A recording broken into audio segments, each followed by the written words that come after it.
All right, y'all. This is going to be the video for section 2.4. This is going to be the just the beginning part. We're going to be dividing with polynomials in this. And this is something that you guys would have done back in Algebra 2, but I don't know how much you remember. There's two different methods you can use.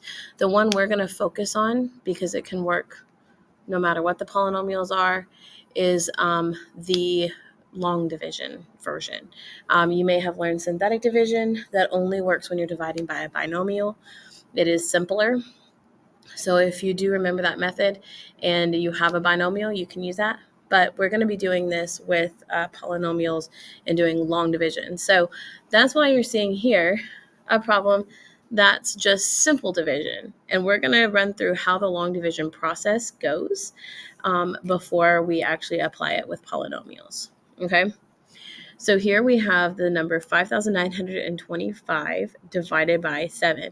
Now this is probably not going to divide into that evenly, but that's okay because I want to talk about what we do if it doesn't divide in nicely as well. All right, so there's also a weird misconception we run into where a lot of people get confused with the division symbol here and what a square root is. This is not a square root. A square root would have like a little hook on the end. Okay, so this is not a square root. This is a division symbol. What we're going to do is divide 7 into each of these as we go. So first thing we're going to check is, does 7 fit inside of 5? Right? Can you divide 7 into 5? And the answer is that it doesn't really fit inside. I mean, you could do a decimal, but we're not doing that. We're talking about how many times does 7 fit inside of 5? No times. Okay. You don't usually have to put that first 0 on there, but you can if you want to make sure that you're like, I've checked this place value, right? All right, then you say, okay, well, how many times does 7 fit inside of 59 then? Well, and that fits inside of 59 a total of 8 times, because 8 times 7 is 56. So remember what you do is you say, does 7 go into 5? Nope. Does 7 go into 59? Yes, 8 times. Well, what was 8 times 7? 8 times 7 is 56. We bring that down, and the last thing we do is subtract here. So we're going to subtract the 59 and the 56. You get 3. And then I can bring down the 2 and the 5. So they just come straight on down. And now I keep going the same process. I'm going to say, does 7 fit inside of 32, right? I've already got this place value where the 3 is. So don't try to fit the 7 inside of there. How many times does 7 go into 32? It goes into 32 4 times. 4 times 7 was 28. And then we would subtract that 32 and the 28 to get 4 and bring down the 5. 7 goes into 45 6 times. 6 times 7, 42. We subtract them and get 3. Now here's the thing. We filled up all of our place values, and now we got a 3. And depending on what you guys were learning at the time when you were doing stuff, you would have either continued and turned it into decimals, or you let this remainder become part of a fraction. And that's what we're going to do, because that's what's going to be helpful in our section we're learning. So we're going to have the number 846. Okay, that was our answer, 846. But we had 3 remaining when we divided by 7. So this is 3 divided by 7 as your fraction. So this is 846 and 3/7. And that would be your answer. Okay. So you're going to see in just a moment how we apply this with polynomials. We do need to get a little bit of some notes down. So this is the beginning of our section here, where we're talking about these real zeros. If you can find that things are factors, you're going to create real zeros of your function. We will study complex zeros in the next section in 2.5. Your polynomial division here, basically we're just saying that when you're dividing polynomials, you have to divide a higher degree by a lower degree. That's what you're seeing written in here, okay? The answer to it is the quotient, and you can write it in this format. So if they ask you to write it in like a polynomial, Well, you'll see in just a moment, but we're going to use this algorithm to help us write out our answer once we've done the division for stuff. Okay. Okay, we're going to look here at example 1, and they're asking us to divide the 2x to the 4th minus x to the 3rd minus 2. We're dividing that by 2x squared plus x plus 1. Write a summary in polynomial and fraction form. So that's what I will show you in a second once we get the answer. So that part's pretty easy. At the end, we just have to do the long division first. Okay? All right, guys. So here we go. We've got, and I'm going to go ahead and write it out as long division. Okay, give yourself a little bit of space. We want to take the thing we're dividing by and put it on the outside. So we have 2x squared plus x plus 1. We're dividing that into 2x to the 4th minus x cubed. Now I want you to look at this. Do you see how this polynomial, it goes from the 4th power, 3rd power, but then you don't see a squared or even an x to the 1st. It jumps straight to the constant. So what we're going to do here is put placeholders, okay? I don't see an x squared or an x, so we're going to say plus 0x squared, just so we have that placeholder, and plus 0x, and then we're going to put the minus 2 there at the end, okay? So again, that's just there for a placeholder. And yes, anytime you see that happen, we're going to put those placeholders because that makes sure that we get everything in the right way. Okay, so this is us setting it up, right? We took the higher degree, that's going inside the box, dividing it by the lower degree. Okay, so it is following the same type of process as your long division is when you're doing normal numbers, right? But you need to focus on this leading term and this leading term in here, okay? What you need to ask yourself is, like, how many times does 2x squared go into 2x to the 4th? Or think of what times 2x squared would give you 2x to the 4th, okay? And that would be x to the 2nd power. So I'm thinking, what times this gives me this leading coefficient? X to the 2nd power would. Okay, so what I'm going to do is I'm going to place it over the area where we have x to the 2nd power. Okay, because we want to make sure we're lining up our place values. But when I multiply this out, x squared times 2x squared gives me 2x to the 4th. X squared times x, you have to distribute to each term. X squared times x is a positive x cubed. X squared times 1 is going to give you a positive x squared. And just like you do when you go through the long division the other way, our next step here is to subtract our values. So I'm going to subtract this entire polynomial. So you have to be really careful. This is usually where the mistakes show up, okay? Because I'm thinking 2x to the 4th minus 2x to the 4th. Those two will just cancel out. And that's how it's supposed to be. We want that to happen. The next thing I have here is a negative x cubed minus x cubed. Or if it helps you to think of distributing this negative through the parentheses, you could, right? Because that is what's going on. Okay.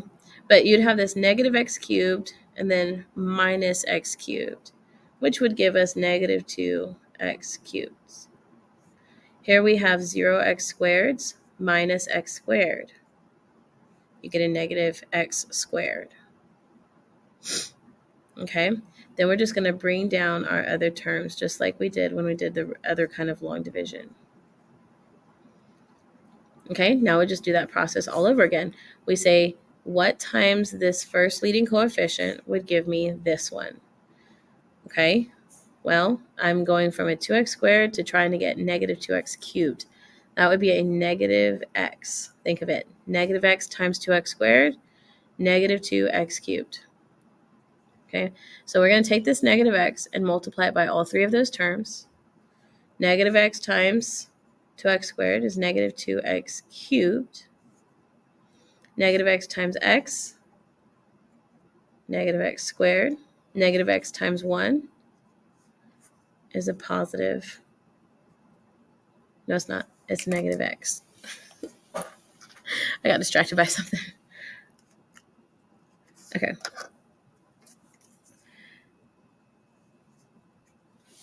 All right, so that was negative x times that positive 1 gives us a negative x right there. Okay, so here we go. We're going to subtract this whole thing. And again, you can think of just distributing this negative. So if you do, you're thinking of this changes, this changes, this changes. Then you wouldn't need that anymore. So if you like doing it that way, I don't know how you guys did it in Algebra 2, just depends on your teacher. Here I'd have that negative 2x cubed plus 2x cubed. Those are gone.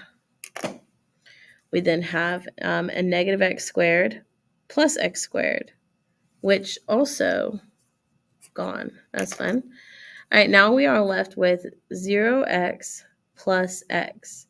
That creates a positive x. We bring down the minus 2. Now what I want you to look at here is now this degree is lower than this degree. That tells me that I'm done dividing. It can't divide anymore because this degree is lower than this degree up here. Okay? So how do we give our answer? Good question. I'd love to tell you. So we're going to say we've got the two different ways that it asked for. It asked for a polynomial and then it asked for a fraction. So I'm going to show you polynomial first. Okay, now the polynomial way is to say that my original thing that I was dividing by, this guy, that was the 2x to the 4th minus x cubed minus 2, right? Oh, you're losing it. There we go. That guy. Okay, that would be equal to, and this is where we're going to use that little algorithm I was talking about.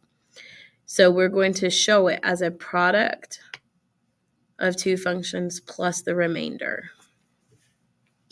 Okay, so this guy was equal to the 2x squared plus x plus 1, what we divided by, times what we got when we worked it out, times my quotient. Okay, and then the last thing is we have to add the remainder. So we're going to add the x minus 2. That's the polynomial version. That's not my favorite version. I feel like more frequently you're going to use the fraction one. Because when you divide, you are usually dividing for a reason, and they want to know what the answer is. The fraction one takes your, the original thing we wanted to divide and shows it as a division problem in a fraction. Okay, so those are the two things we divided from the get-go. So the fraction version shows that we divided these two things. Therefore, you end up with your response that you got, that quotient from the top of your division. And then you just add your remainder. So this is more like what you normally would have done back when you did plain old long division. So my remainder was x minus 2, but remember we're going to write it as over what we divided by to get that fraction. Okay, this is honestly a more common way, or at least in my experience, this is what I've seen the most of when you divide. However, you could do it in all manners of ways. So we've got a polynomial way to give an answer or to summarize what we just did, and then there's a fraction way. Okay, so there is that. Now we're going to real quick run through the next little part, talk about the remainder theorem. Now guys, if you were to divide your function, okay, they said if we have a polynomial and it's divided by the binomial x minus k, then your remainder is whatever your function was evaluated at k. So I'm going to show you that here. They're asking us to figure out what's the remainder when you're dividing by each of these things. Okay, remember with the format for this remainder theorem is us dividing by x minus k. Okay, so you got to keep that sign in mind. The k value, what we're going to use, we're basically using the opposite. Okay, so in this problem for a, the k value would be a 2, even though it says minus 2. But what we're going to do is just plug into our function f at 2. And if we do that, it will show us what the remainder would be if we divided by that binomial. So that just means in your original problem, wherever you see an x, replace it with 2. And I always put it in parentheses to be safe. Okay.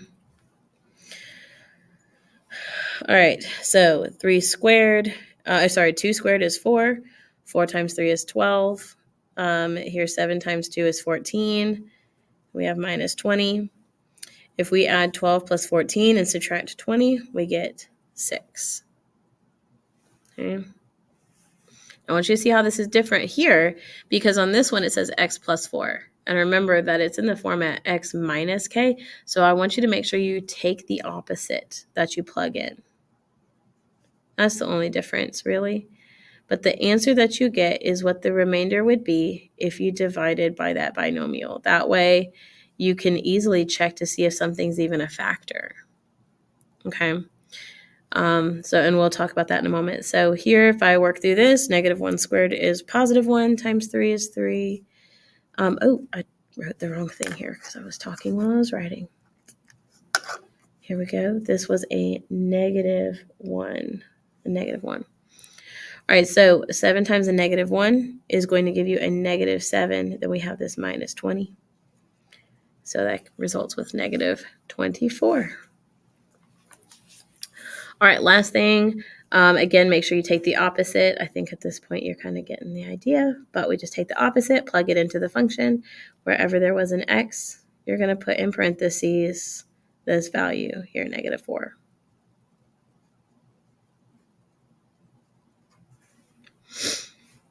All right, so negative 4 squared is 16 times 3 is 48.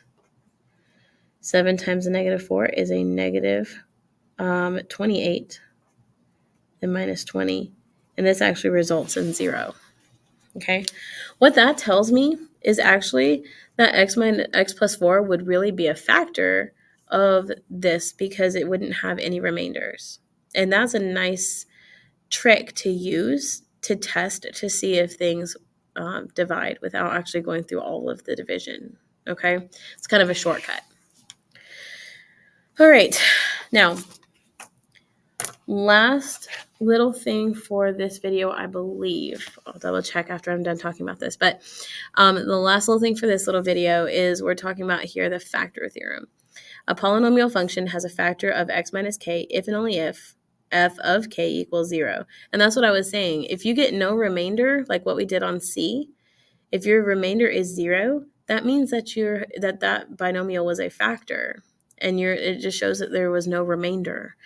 Now that value k, if that's the case, k represents a root, solution, 0, x-intercept, whatever you're wanting to call it for that function. But all of these things, remember, they imply the same thing, okay? So I'm going to double check really quick. I think the next part starts going into squaring binomials and raising them to different powers and stuff. So that's a little bit different. We're going to put that in a different video, okay? So that's it for this video. Thanks for watching, and I'll see y'all in the next one. Bye.